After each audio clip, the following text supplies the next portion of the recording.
Hi, so I, 46 male, have a 22-year-old daughter who hasn't spoken to me for 5 years, but recently got back in touch with me because she needed my help.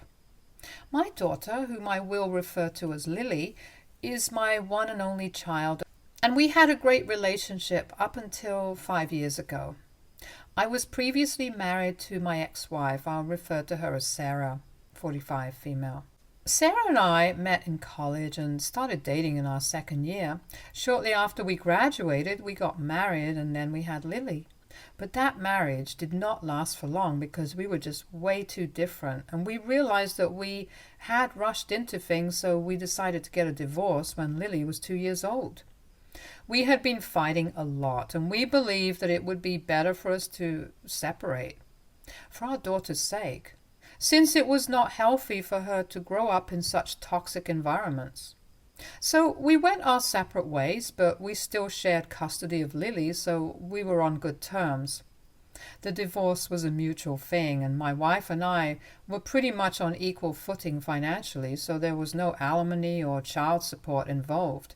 Everything was amicable, and even though we were not friends, we were all right. Lily spent half the month at her mother's place and half at mine, and it was a convenient arrangement for both of us.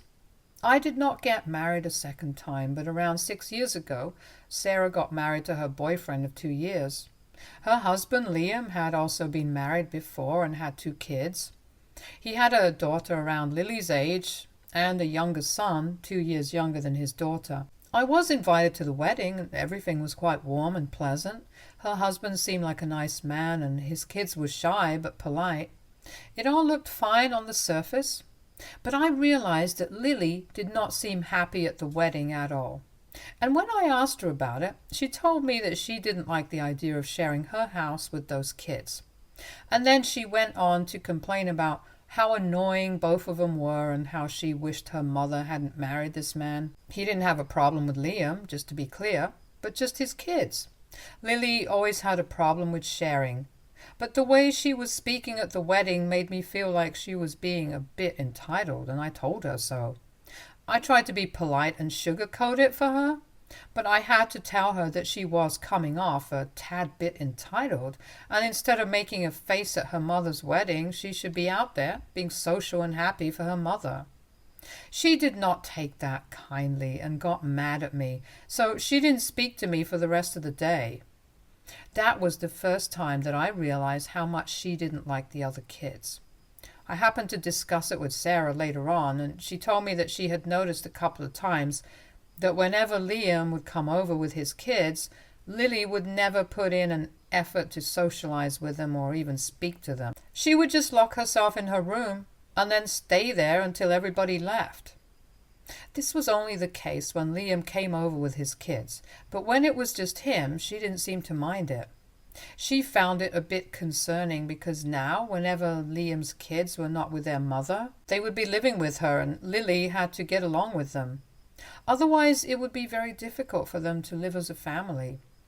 We decided that we were going to speak to Lily, but it didn't help because she just got mad at both of us and accused us of only caring about how our family appeared to the other kids and not about her feelings. So we tried to get her into therapy because, as far as we knew, Liam's kids hadn't even said anything to her, but she already seemed to hate them for absolutely no reason. And to be honest, Lily had always had behavioral issues, but it never happened to be this aggressive. We had had a few complaints about her during school, that she was being rude to others, to the point of making them cry with the way she would speak to them when she didn't like somebody.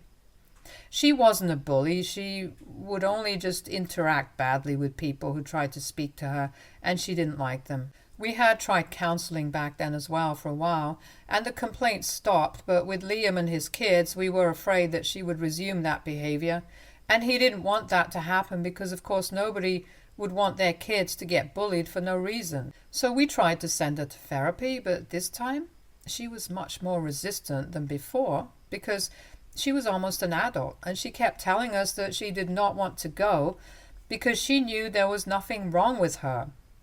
Sarah and I did our best, but we couldn't make her go, and after a while, we just gave up.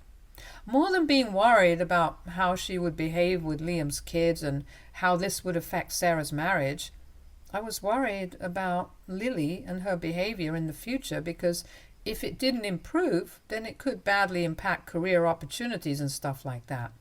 So I kept asking Sarah how Lily was behaving at home whenever Liam's kids would come around, and she always told me the same thing, that she would ignore them and be pretty nasty to them whenever they would try to talk to her, so they mostly avoided her, and the younger son seemed to be scared of her. Liam hadn't said anything about it, but she could tell that he did not approve of this behavior at all. About a year passed, and Lily went away to college, and so did her stepsister. They went to different colleges, so they didn't have to interact much, and they would only come back for the holidays. And Lily would spend half the holidays with her mother and the other half with me. We tried our best to keep Lily's behavior in check, but one day she came over to my house in the middle of the night, and it was actually Sarah's turn to have her. So I was pretty surprised when she showed up and asked her what was going on.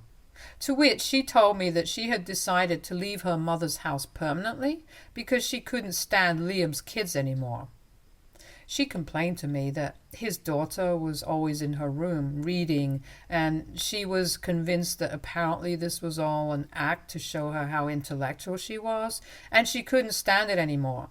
She was also pissed off about the fact that apparently his daughter had been bragging about her high GPA and had been telling her father about it at the dinner table in an obvious attempt to rub it in her face. And also that his youngest son was always being annoying and always seemed to be playing video games with his friends, which meant that there were always 2 or more young teen boys in their house, and she felt like she had no privacy anymore. These were serious accusations, and I told her that she could sit in the living room while I sorted this out with her mother. But she got mad at me, and the second I said that I was going to talk to her mother about this, and asked me if I didn't trust her. So we got into a bit of a fight over that, but eventually she agreed to let me talk to Sarah and sort this out. So I called Sarah, who didn't even know that Lily had snuck out of the house because she had been very silent about it, and it was pretty late at night, so she didn't even fathom that she would do such a thing. But anyway, once I told her about all the accusations that Lily had made against her, she told me that none of it was true, and that Lily was just making up things to be mad about. Apparently, Liam's daughter had only spoken about her grades because Liam had asked her about it, and it was in no way an attempt at anything. She was just casually mentioning it to her father like a normal person does, and it had nothing to do with Lily. And about the reading thing, even I had found it a bit hard to believe when Lily accused her of being pretentious just for reading, and Sarah confirmed for me that she had always been that way, and even that had nothing to do with Lily. She was just making it all about herself because she wanted a reason to hate her step-siblings. And in reality, there was no reason for her to. Even the youngest son, and whatever she had said about him was just partly true. He did invite his friends over a couple of times, but they didn't even make any noise, and neither did they leave their room, so there was no reason for Lily to feel like she had no privacy in her house anymore. And all of it made sense, honestly, because as far as I had interacted with Liam and his children, it seemed very unlikely that they would be the kind of people that Lily was trying to make them out to be. After I got off the phone, I was quite disappointed because I knew that Lily was lying, and she just wanted to see her step-siblings in a bad light because she hated them for no reason. I felt like Sarah and I had failed as parents because she had grown up to be very entitled and constantly acted like everybody else was beneath her. It was a difficult decision, but I decided that I was going to have to talk to Lily and tell her once and for all that she couldn't just act out and accuse people of things that they weren't even guilty of, just because she didn't like them, because it was a horrible thing to do, and that's not the way we had raised her. So whether she liked it or not, she would have to be civil to her step-siblings at the very least, and put up with them for as long as she was living with her mother. When I told her this, she got really pissed off and started screaming at me, and accusing me of siding with the others just because I wanted to get rid of her. I honestly don't even know where that came from, because I had never behaved in a way that would make her feel that way. I had always tried to make her feel loved and done my best to treat her as a priority. So for her to accuse me of trying to get rid of her was absolutely crazy. And it was also deeply hurtful, because I love my daughter and I would do anything for her. She knew it. The only thing that I was not willing to do was put up with bad behavior or encourage it, because it was also important for me to discipline her and make sure that she was a good human being. That's all that I was trying to do. I tried to explain that to her, but she just kept screaming at me, and it just didn't seem like she was willing to listen to me at all. So I waited for her to calm down, but she just stormed out of the house without even giving me a second to explain why I did what I did. I tried to call after her because it was quite late, and I didn't want her to go back home alone since it was also snowing and the roads were slippery, but she didn't respond to me. I tried to chase her down, but she had driven her car and had started driving by the time I left my house. So I was quite disappointed and I had to go back home, but I tried to text her and tell her I just wanted her to be a better human being. And of course I wanted her to be around because she was my daughter. But I found that she had already blocked me and that message didn't go through. I tried to call her a little while later, but even then I got no response. When I called Sarah to ask if she had reached home safely, she told me that she had, but she didn't want to speak to me and had been very upset. So the next day, I decided to pay Sarah a visit so I could speak to Lily. But as soon as she saw me in the living room, she started throwing a fit. She started screaming at the top of her lungs and demanding that I leave her alone, and she didn't want to hear anything. She didn't want an explanation, and she just wanted me to go. She told me that she never wanted anything to do with me again, and that I was not her father anymore since I had shown her that I didn't want her around, and I was only trying to get rid of her all the time. I still tried to talk to her through her screaming, but it was too overwhelming, and I had to leave. After that, I tried to talk to her every single day, and I would visit Sarah regularly, but the same thing happened every time. After a week of this, Sarah and I decided that I had better stay away for a while, and if Lily wanted to talk to me, then she would probably come to me herself. But until then, I would just have to stay away because it was getting very tiring for everyone. I would come over every day, and then Lily would refuse to talk to me, come out of her room and start screaming at anybody who tried to explain my side of things to her. So I decided that I would not try to talk to her until she had calmed down, and I expected her to reach out to me herself within a couple of weeks or maybe months at the most, but she never bothered. I kept in touch with Sarah and kept asking her about Lily, but it was quite disheartening, because apparently Lily had told Sarah that she didn't ever want to hear from me again and that she was done with me. She tried to tell me that things would work themselves out eventually, but years passed and nothing happened, and I gave up hope of reconciling with Lily. She graduated from college, and I expected her to at least inform me or invite me to her graduation ceremony, but she didn't. So I just told Sarah to congratulate her on my behalf, but I never got a response to that either. And then she got her first job a few years ago, but even then she did not reach out to me.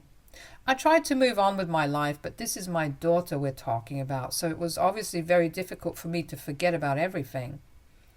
But I had to also respect her choice, so I did not reach out to her, because I felt that if she wanted to, she would contact me herself. And until then, I would just have to make do with whatever memories I had of her. It was quite difficult, but I had to get through it somehow.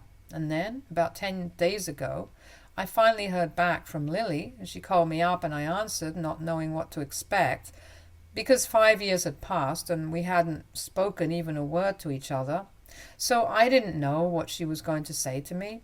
She started off by telling me that she had bad news and that she had been fired from her job because of insubordination. She went on to complain about her boss, who was apparently an idiot, and that's why she had refused to listen to her. So that got her fired because that was her third strike and the company couldn't tolerate it anymore. Apparently she had not changed a bit since the last time that we interacted, and that was bad news. Because judging by her personality, she only got worse with time, and I'm pretty sure that's the reason why she got fired. I desperately wanted to say something about it, but I refrained because I thought that she was building up to something. So I let her continue ranting about her boss, who didn't even sound like much of an idiot, if I'm being very honest. Anyway, once she was done talking about that, she told me that this was not something recent and had apparently happened a few months ago. Since then, she had been looking for a job, but with no success because everyone in her industry sort of knew about her temperament, and nobody wanted to hire her right now. So she was out of a job and hadn't been able to pay rent for the past few months. She wanted me to help her out by letting her live with me for the next few months until she was back on her feet again. I was really mad about it because 5 years had passed since we had last spoken to each other, and she was just calling me out of the blue even though she knew very well that she and I were not exactly on good terms right now. The least that she could have done was at least apologize to me for the way that she had behaved all those years ago. But that was obviously way too much to expect from my daughter, given her behavior on most days. But I had thought that the most obvious choice for her would be to approach her mother for this kind of thing, since they were on good terms. So I asked her about it, and she told me that the reason that she wasn't living with her mother right now was because she had already asked about it, and Sarah had apparently declined. On hearing that, I was quite shocked because Sarah was the kind of woman who would support her no matter what, and that's what she had been doing so far. Sure, she would get pissed off at Lily occasionally, but she would never let her down when it really came down to it, and would always be there to help her out. So it was shocking to me that she was refusing to let Lily stay with her when she was in need of it. But then Lily clarified it for me pretty soon and told me that the reason she couldn't live with them was because their house was already occupied by too many guests, since her husband's family had come to live with them for a while, and there was no space for her there. So as much as Sarah would have loved to have Lily over, it was just not possible, and that's why she had come to me to ask for help and referred to me as her last resort. Now, up until that point, I was still willing to entertain the idea of letting her live with me, even though she hadn't apologized for anything. But once she called me her last resort, I got really mad. Because you don't say things like that when you're asking somebody for their help, especially when that person is somebody you have refused to even speak to for the last 5 years. Just because her ego was too massive to handle the fact that maybe not the entire world thinks that she's perfect as she is. And somebody actually had the guts to say that to her. That's the problem that she had with me, that I was honest with her and I tried to make her a better person, and she misconstrued it on purpose and turned it into something ugly just because she couldn't accept some pretty valid criticism. At least I had expected her to apologize to me and try to make amends for the past few years, but there was no apology. And on top of that, she actually expected me to help her out and let her live with me after calling me her last resort, making it very obvious that she didn't want to stay with me and would rather have stayed with her mother instead.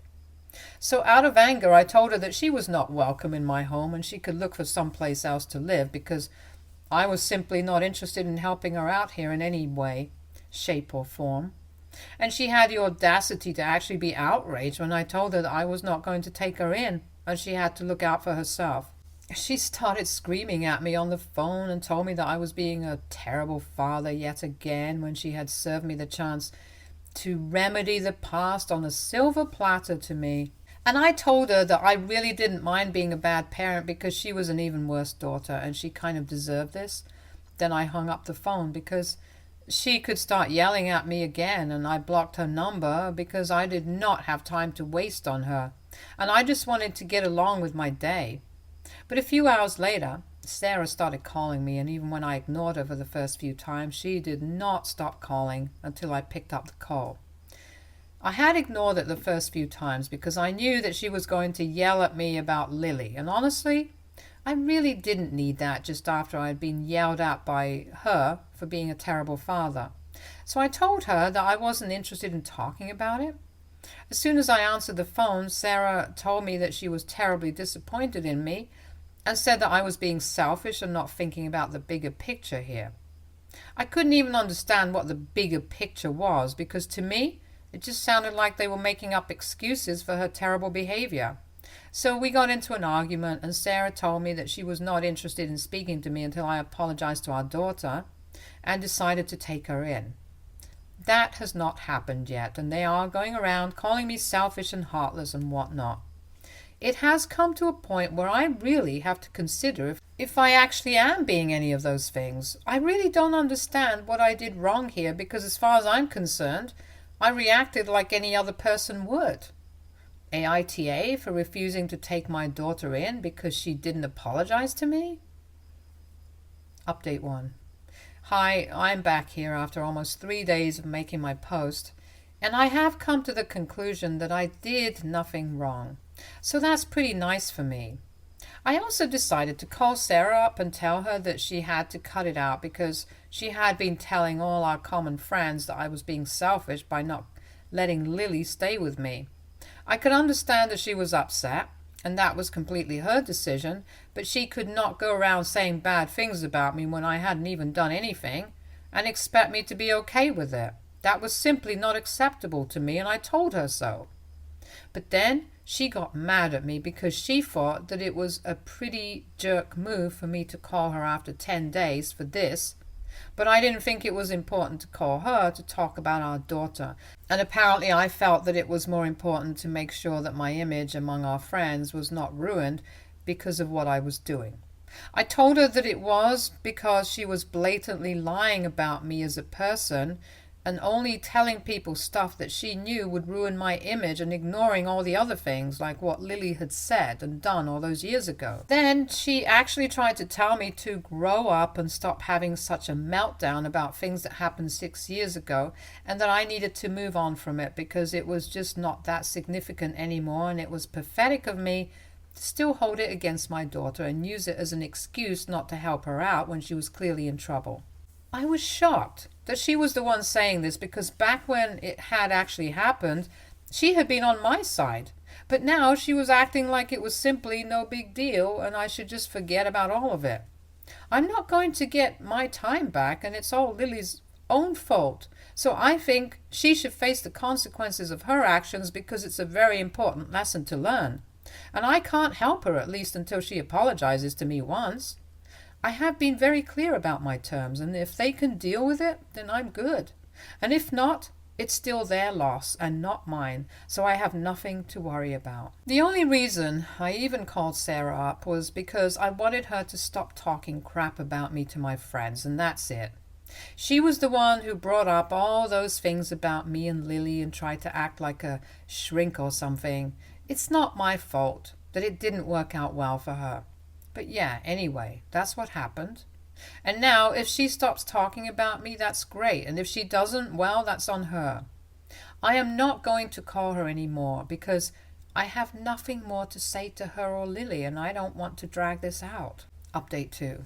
Hi, so recently I called Sarah up to tell her that she needed to stop talking about me to my friends and trying to ruin my image in front of them. And for a while, she didn't do any of that. But little did I know that she and Lily were just preparing for a much bigger attack on me, and that happened a few hours ago. I started getting a bunch of calls and texts from a lot of my friends, and they were all telling me that I needed to check out social media and go to Lily's account to see what she and Sarah had posted about me.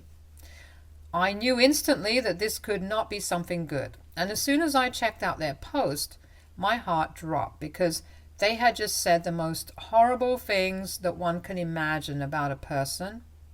And the worst part was that most of my family were talking about how they had always known that I was going to fail as a father and had no faith in me. Even a few of my friends agreed with the things that had been said in the post, and it really broke my heart, because I thought I was on good terms with these people, but clearly not. I was extremely disappointed that this was the route that Lily and Sarah had chosen to take, because it was quite violent and unnecessarily dramatic. I can't lie, that post really broke me, and I ended up crying for a few minutes after I read that post, because it was scathing, to say the least, and they really tore into me and called me every single derogatory name you can imagine. My daughter even said that some of her friends did not have fathers at all, and she actually believed that they were much luckier than her, because at least their fathers didn't suck. I mean, that's going to hurt, and the objective of those posts was to hurt my feelings, so I would say that they succeeded in doing so. But I decided to take the high road and not respond to that post at all because I was not going to dignify any of that. So I simply blocked them and went on with my day, and I also told all my friends that I did not want to hear anything about them anymore because they were free to do whatever they wanted to, and so was I. They are not my family anymore, and I don't want to hear anything that they have to say about me. Update 3. I recently received a text from Sarah, and she told me that Lily had decided that she was going to move away from the city because there were no job opportunities for her anymore, and she didn't want to waste any more of her time. She already had bagged a moderately good position in another company and was moving away in a couple of days, so they were throwing her a farewell party, and she wanted to invite me to it. It's been almost 3 months since I cut them off, and it's been great so far, so I don't really want to go back to that life. This is why I declined that invitation and blocked my ex-wife's number, because now that I was not speaking to Lily anymore, there was really no reason for me to continue speaking to her. I am honestly much happier without both of them in my life, and I intend on keeping it that way. Stay tuned for more stories from Argo Relationships.